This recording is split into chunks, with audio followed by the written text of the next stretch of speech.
Right. Justice Secretary Chris Grayling, he's a busy man. He's had to deal with a riot at Oakwood Private Jail. It's run by G4S. Barristers on strike over legal aid changes and unhappy probation officers taking industrial action before Christmas. Giles Donot reports.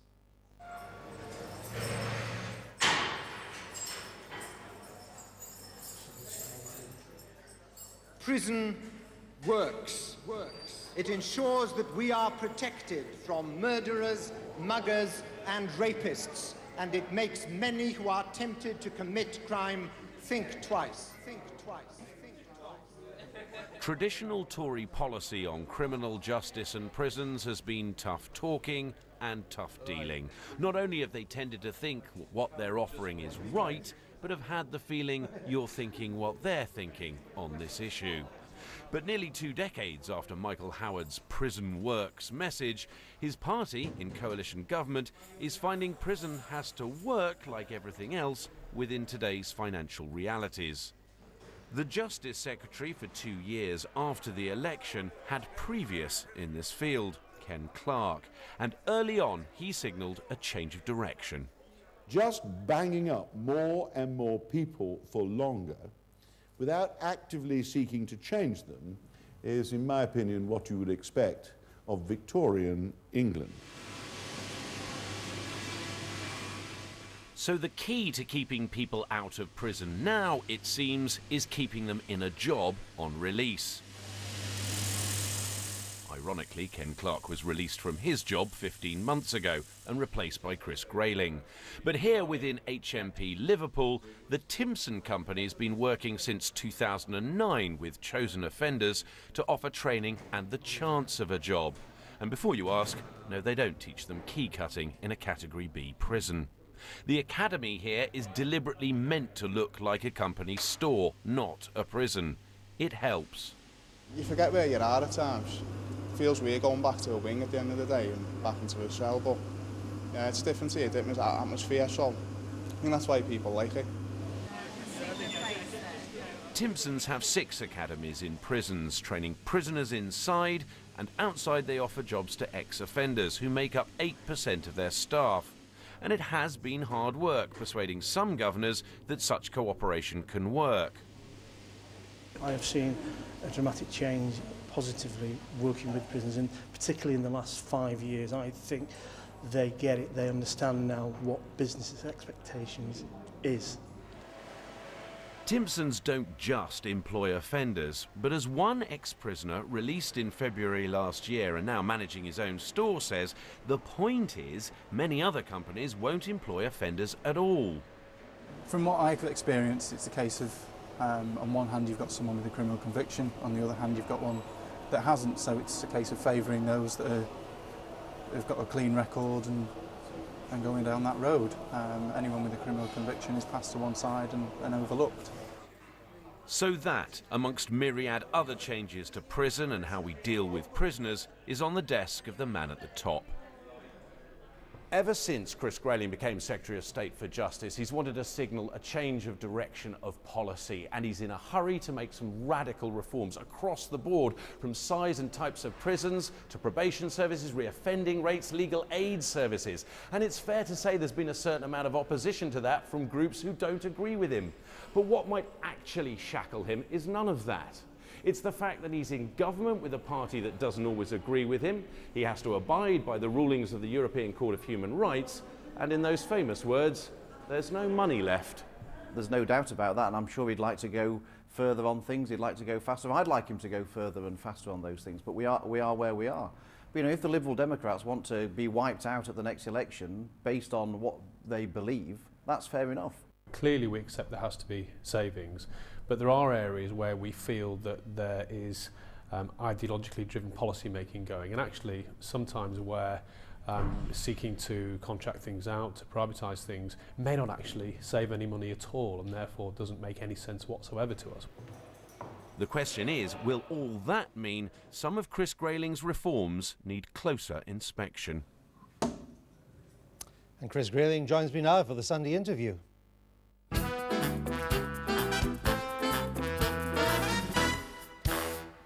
Mr. Grayling, welcome. Hello there. We've got a lot to cover, so let me get underway.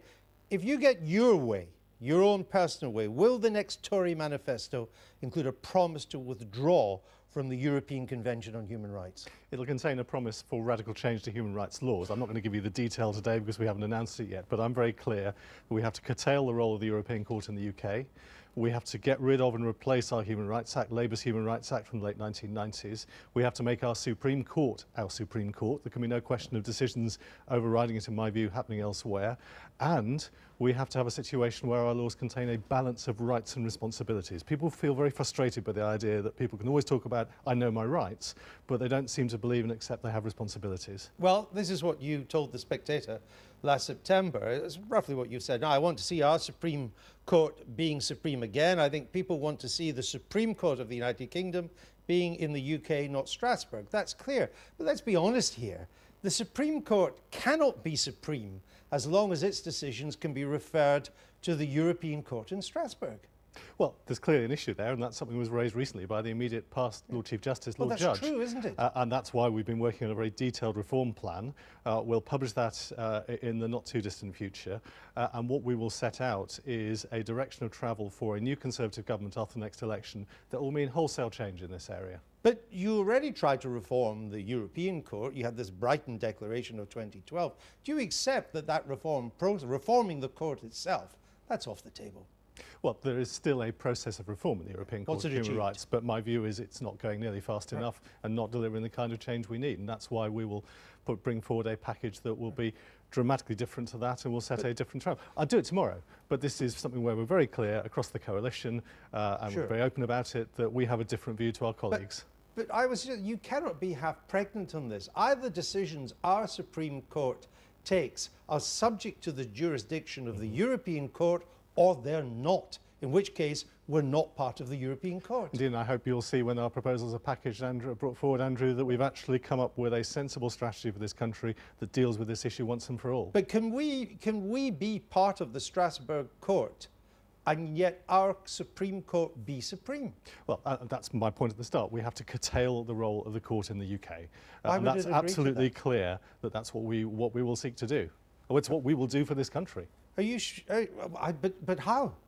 Well, forgive me, I'm not going to announce the package of policies today, but we will go into the next election with a clear strategy that will curtail the role of the European Court of Human Rights in the UK. It's what people want, it's what they expect. Over things like prisoner votes and whether people have whole life tariffs, the decisions have to be taken in Parliament in this country. Well, are you sure that you've got your own side on this? Look at what the Attorney General, Dominic Grieve, says. He says if we were to go down to disengage from the European Court, he says the UK would be a pariah by European standards. It would place us in a group of countries that would make very odd bedfellows indeed. By that he means Belarus. Well, the question I think I'd be asking in Strasbourg is a different one to that. We had the Secretary-General of the Court in London recently giving evidence to a committee in Parliament in which he described the United Kingdom as being best in class on human rights. Now, if the best in class is saying enough is enough, then actually somebody over in Strasbourg should be asking, has this all actually gone in the way it should have done? You know, I would love to see wholesale reform in the court tomorrow. I'm not sure it's going to happen. No. That's why we'll go into the election with a clear plan for change from this country. Whatever you have in the manifesto about the European Court, would you want that to be a red line in any coalition agreement?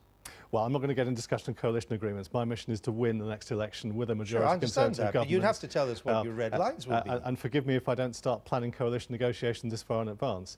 We've been very clear it's an area where we don't agree as parties, but it's also an area where, in my view, the public of this country are overwhelmingly behind the Conservative Party, and it's one reason why I'm sure we can win the next election. 95 Conservative MPs have written to the Prime Minister demanding that he give the Commons the authority to veto any aspect of European Union law. Are you one of the people who wanted to sign that letter but couldn't because you're a minister? Well, I haven't been asked to sign any letter, and of course I wouldn't as a government minister. Look, I'm very clear. I think that we need a red card system in Europe for European law. The European Commission has just actually, in my view, treated the first example of a yellow card that under the Lisbon Treaty much too dismissively. I'm not convinced my colleagues are going to right. I don't actually think it's realistic to have a situation where one parliament can veto laws across the whole European Union. The Foreign Secretary said that this morning. I understand the concerns of my colleagues, but when we set out to renegotiate our membership, and we've got to deliver real renegotiation, we've also got to have a system that we propose which is viable level, and I'm not convinced we can actually have a situation where one parliament could prevent laws happening right across the whole of the European Union. So you wouldn't have signed that letter? I'm not sure that this is the right approach. I All right. absolutely support the idea of a red card system which allows national parliaments more broadly to say to the European institutions, think Okay. again. All right.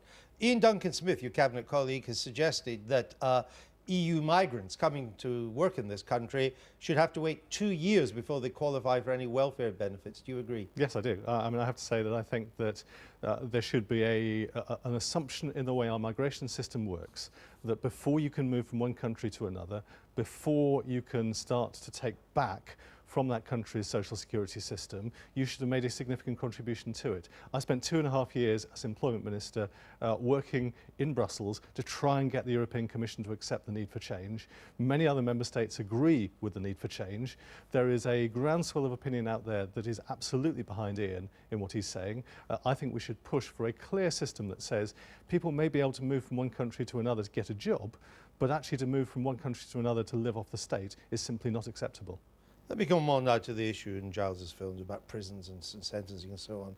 Now, you're planning a new 2,000 capacity mega prison, 4 other mini prisons. They'll all be run by private firms. Now, given what has happened to the G4S run Oakwood prison, why would you do that? Well, let's be clear. The new prison in Wrexham, no decisions have been decided on whether it's going to be public or private yet. The question hasn't even been addressed. We've only just got planning permission for it. Tell us now, what do you think it will be? I'm not sure yet. I mean, there are strengths and weaknesses in different prisons. There's no clear correlation at all between a public and a private prison over whether there are problems or otherwise. If you take the case of Oakwood, Oakwood's a very well-built prison with excellent facilities. It's in its early stages. It's had teething problems at the start. Actually, the rate of trouble and disturbance in Oakwood is only typical as an average for a prison of its category. It's not a problem prison by comparison with many. And if you take the example of one of our comparators, Park Prison in South Wales, which is a big prison, private-run prison run by G4S, when it was first launched under the last government, it had teething problems of similar kind to the ones experienced at Oakwood. It's now regarded as one of the best-performing prisons in the prison estate. If that's the case, why wouldn't you give it to a private company then? Well, I mean, simply a question that we haven't decided yet, and we're only just at the point of getting planning permission for it. So the decisions about operating the prison are a long way from being taken. It's not going to be open for another 3 or 4 years. Are you worried about some of these companies that could be running our prisons? They're under investigation. Some of them have dreadful track records. Are you really sure about this? Let's be clear. In the case of G4S and Serco, what we have experienced in the last few months has been wholly unacceptable. They have, as a result of what's happened, not been able to go ahead with a number of contracts they might otherwise have got. They are now having to prove to governments that they are fit to resume a position where they can ask to win business from government again. They have paid substantial amounts, or Serco have paid substantial amounts of compensation to the government, to the taxpayer. What has happened is wholly unacceptable, and we have dealt with it extremely robustly. So why would you give them a 2,000 capacity mega prison Well, I to haven't run? said I would. Or anybody like them? Well, the fact that we have trouble with 2 companies should not be allowed to say that every company is bad. We haven't actually got to the point in North Wales. We only literally this week got planning permission for it. In addition to problems at Oakwood, you've quite unique now in your position is that you've managed to get the barristers out on strike for the first time since history began. What happens if the criminal bar refuses to do work at your new rates of legal aid and the courts grind to a halt? What will you do? Well, I don't believe that'll happen. If you look at this last Monday when the barristers came out on strike, actually 3/4 of Crown courts were operating normally, 93% of magistrates' courts were operating normally, legal cover was provided in police stations. Look, these are difficult decisions to take. We're having to take difficult decisions across government. I have no desire to cut back legal aid, but we're spending around £2 billion a year on legal aid at the moment at a time when budgets are becoming tougher and tougher. But I have no choice but to make some changes. You issued completely misleading figures about what these criminal barristers, not the rich ones doing the civil cases, but these criminal barristers, you said that 25% of them earn over $100,000 a year, but they don't earn that at all. That's their turnover. It includes VAT. 33% of that money goes on their expenses. They have to pay for their own pensions. They have to pay for their own insurance. These are people are not getting wealthy out of doing this work. Well, Andrew, let's be clear. I don't publish figures. Our statisticians do. They put all the caveats in place, explaining the situation. Where you have high cost cases, very high cost cases, where we've taken the most difficult decisions, where we've implemented the highest cuts, we have tried hard in taking difficult decisions to focus the impact higher up the income scale rather than lower down the income scale. Sure. And that's involved some difficult decisions But do you at high accept levels that of free income. their take-home pay is not 100,000? Do you accept that? I accept that from that they have to take out chambers fees and other costs, though of course some things like travelling to and from court, you and I and everyone else has to pay for travel to and from work. So